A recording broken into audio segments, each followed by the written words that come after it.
Welcome back to the Horror Academic, and this time we are looking at the movie Lights Out. 2016, directed by David Sandberg. So this is one of those don't get confused, because his name, of course, is nowhere on the front of this because we don't know him. But the name that is very close is James Wan, the director of The Conjuring. Well, he is the director of The Conjuring, but he's the producer of this. So as we know, producer just means he helps you get the money to make your film. He didn't help you make the film, really. He just helped you get the money. So looking at it, it's kind of ironic because if you guys remember way back in the beginning of these Stay Home reviews, I looked at Boogeyman.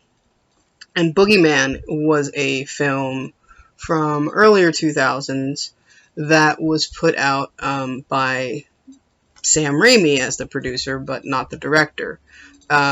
Similar setup, right? But the thing is that the stories are very similar, which was a little strange for me. I know most people would not have watched these so close together. But where Boogeyman is the story of a kid who grows up with the trauma of seeing a boogeyman, and I believe the boogeyman attacks his father. This isn't spoilers, beginning of the movie. And then he deals with his whole life, and then there's a lot of quiet, loud sound, quiet, loud sound, like lights here, flashing, blah, blah, blah. And it's like it can't be any dark spaces because that's where the boogeyman lives, under the bed, in the closet, all that. And, this movie is so much like that. It is that whole, like, oh, well, it kind of backwards tells you that there's things that happened in people's past that have to do with things that can exist in the dark that you don't realize, and how it's all kind of linked to this one girl who knew the mother in the story. And it's a lot of that kind of, there's what we call dynamic sound. And dynamic sound in film is when something kind of goes quiet for a little bit, and then talking here, and then it gets loud, and then it goes back to quiet. But there's like a middle range, and the middle range is like normal talking like this, and the quiet would be like whispers, and then the smashing loud, but middle ground.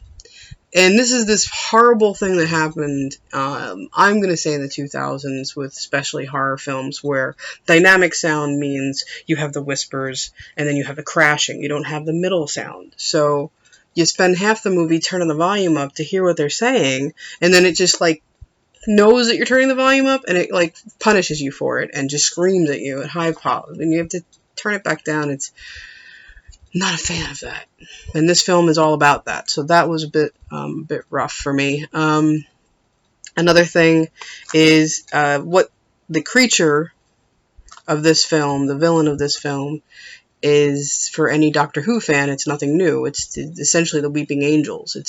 It's when you're not looking, they can move, but when you look, they're stone again.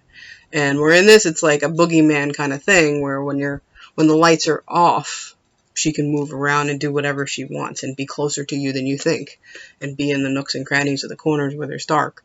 But once the lights are on, she's no longer, scary because you can see her. But then she goes away.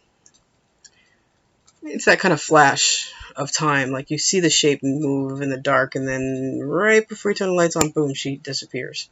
So there's a lot of that. But it's very similar to me, the way the Weeping Angel works. So it's a weird mashup of those two concepts, the kind of like Boogeyman movie and Weeping Angels of Doctor Who kind of smashed together into a movie that really doesn't do anything new. Not that it's a bad movie, it's just not an original movie in that way to me. I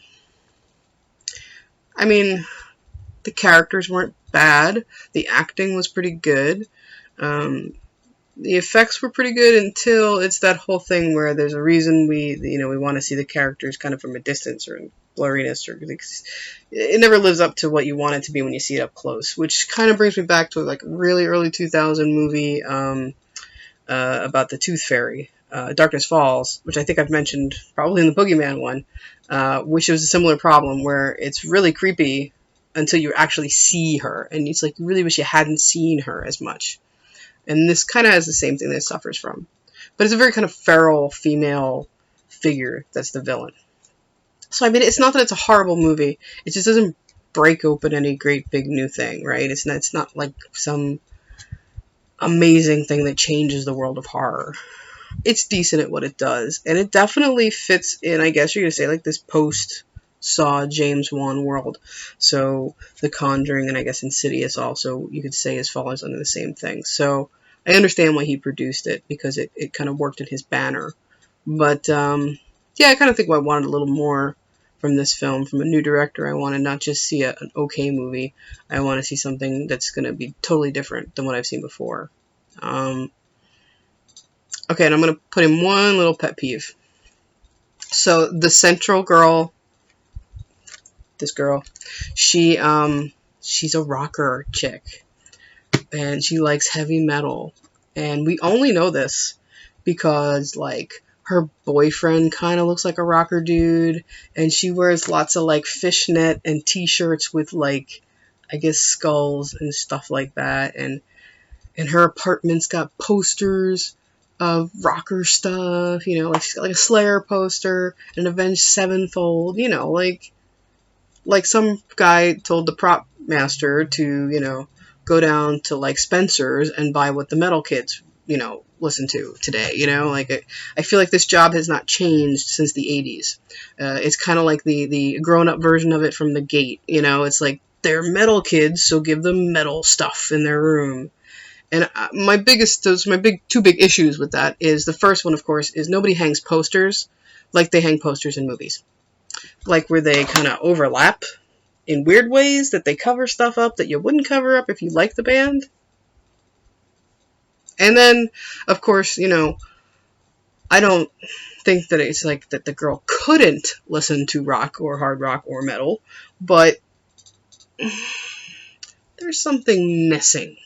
She's not quite like, just like, okay, so her jeans are gray, you know, she wears boots, you know, I don't know, it's like we're holding on to these bad cliches of rocker chicks, and, you know, blended with the punk chicks of 80s films and 90s films, and I just kind of wish we'd get past some of that.